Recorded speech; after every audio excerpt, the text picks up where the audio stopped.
जब तक बुद्धि में विवेक जागृत नहीं होता तब तक क्या सही है क्या गलत है ये निर्णय ठीक नहीं बुद्धि कर पाती। बुद्धि तो गलत आचरणों में भी मोहर लगा देती, तभी तो पापाचरण होता है। सत्य और असत्य का, गलत और सही का निर्णय विवेक से होता है, और विवेक सत्संग से होता है, और सत्संग भगवान की कृपा से मिलता है। बिन सत्संग विवेक न होई, और राम कृपा बिन सुलभ न सोई। श्री हरिवंश विवेक परम। जब हमारे अंदर विवेक जागृत हो जाता है तो सत असत का तुरंत निर्णय होता है, ये गलत है ये सही है, ये करना चाहिए ये नहीं करना चाहिए। इसलिए विवेक कोई बाजार में नहीं प्राप्त होता। विवेक को जागृत करने के लिए नाम जप करो, दूसरों का हित करो, और सत्संग सुनो, समय मिले तो शास्त्र स्वाध्याय करो, तो इससे विवेक जागृत होगा। ज्ञान, वही ज्ञान निर्णय कर पाता है कि ये गलत है कि सही।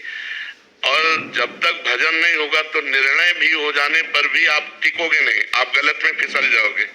जैसे आपको जानकारी है कितने ऐसे गलत काम आप किए जो पता है कि गलत है, नहीं करना चाहिए, पर फिर भी हो गए। क्यों हो गए? आपकी जानकारी का प्रयोग क्यों नहीं हुआ? क्योंकि आपके पास नाम बल नहीं है।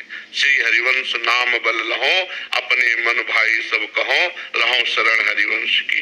जो भगवान के आश्रित होकर, प्रभु के आश्रित होकर नाम जप करता है तो ये गलत है, नहीं करना चाहिए तो नहीं करेगा, क्योंकि निर्णय तो ठीक हो गया, लेकिन उस निर्णय पे चलने की सामर्थ्य चाहिए। क्या जानकारी तो बहुतों को है, लेकिन जानकारी का सही प्रयोग सही समय पर हो जाए तो वो जानकारी ने बोले यार पता तो हमको था, हमारे मन में आया था कि ना करें, पर हमने कर लिया। तो इसलिए सही जानकारी का सही प्रयोग करने के लिए नाम जप, सत्संग, शास्त्र स्वाध्याय और परोपकार, ये चार बातें अपने दिमाग में बैठा लो। नाम जप, सत्संग, शास्त्रों का स्वाध्याय और परोपकार, इससे विवेक जागृत हो जाएगा और विवेक सही गलत का निर्णय करेगा और सही मार्ग में चलने के लिए आपको सामर्थ्य देगा। केशव भाटिया जी। राधे राधे महाराज जी। जी राधे राधे महाराज जी। महाराज जी, वास्तविक दैन्यता का प्रादुर्भाव कैसे हो? अभी तो ऊपर ऊपर से कह देता। हाँ, ये केवल गुरु कृपा से होता है, दूसरा कोई साधन नहीं। साधन करो तो अहंकार पुष्ट होता है, मैं अमुक अमुक अमुक, लेकिन जब गुरु कृपा का आश्रय लिया जाता है तब लगता है गुरु कृपा से सब हो रहा है। मैं तो अधम जीव हूँ, मेरे गुरुदेव ने हम पर कृपा कर दी, आचार्य ने कृपा कर दी, तो आज हम श्री जी के चरणों तक पहुंच रहे हैं, आज हम श्री जी का नाम जप रहे हैं, आज हम श्री जी का जस गा रहे हैं। तो वो सब कुछ करते हुए कृपा का जब अनुभव करेगा तो दैन्यता रहेगी, और जब कर्ता अनुभव करेगा कि मैंने किया तो अहंकार पुष्ट होगा। आप सब महाराज जी, यदि गुरुदेव प्रकट रूप में ना हो, आप प्रकट हो, मतलब नहीं, दवाई तो प्रगट ही चाहिए। नहीं, प्रकट रूप में शरीर त्याग चुके हैं। हाँ, तो कई प्रकार के गुरु होते हैं, मंत्र दीक्षा गुरु अलग होते हैं और शिक्षा गुरु और होते हैं। श्री दत्तात्रेय जी महाराज ने 24 शिक्षा गुरु बनाए, शिक्षा गुरु 24 बनाए। तो जहां से हमको भागवतिक शिक्षा मिले हम उनकी बात माने, दीक्षा गुरु और है, हम उनकी बात माने तो हमको लगेगा कि संत कृपा से, गुरु कृपा से साधन चल रहा है। जब कृपा शब्द आ जाएगा तो दैन्यता आ जाएगी, और जब मैं शब्द कर्ता भाव आ जाएगा तो अहंकार पुष्ट हो जाएगा। महाराज जी, जैसे कार्य होने से पहले ये होता है कि श्री जी मैं तो नीच हूँ, आप अपनी कृपा से करा दो, आप ही करा सकती हो।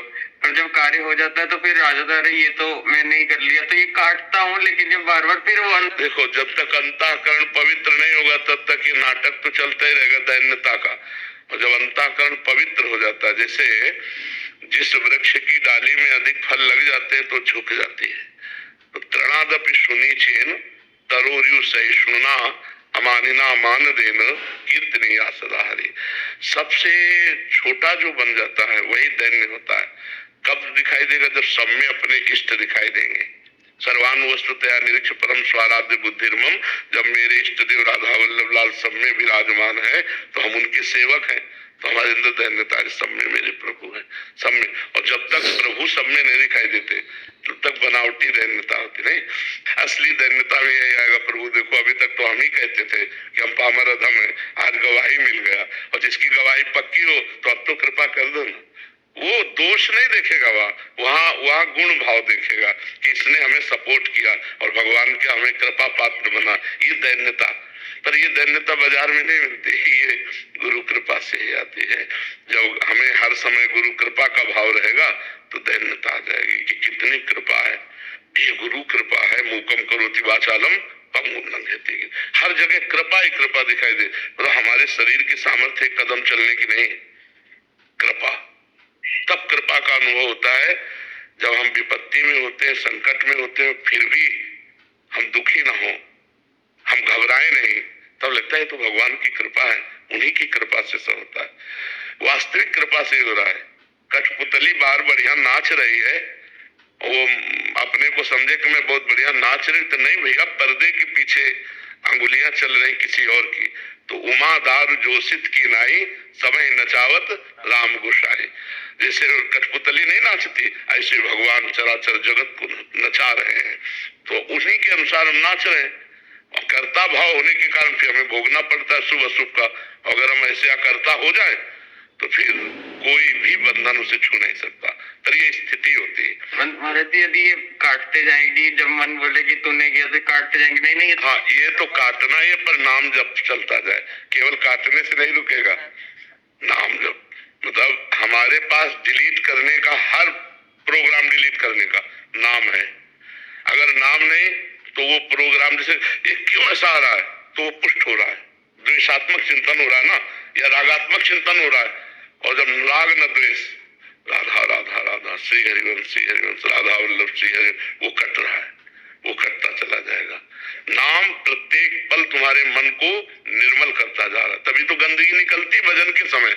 भजन करते समय देखो दुनिया का प्रपंच उसी समय याद आता है, तो नाम डिलीट कर रहा है, निकाल रहा है, मन में छुपी हुई दुर्वासनाएं उनको नष्ट कर रहा है। विकास यादव जी, दिल्ली से।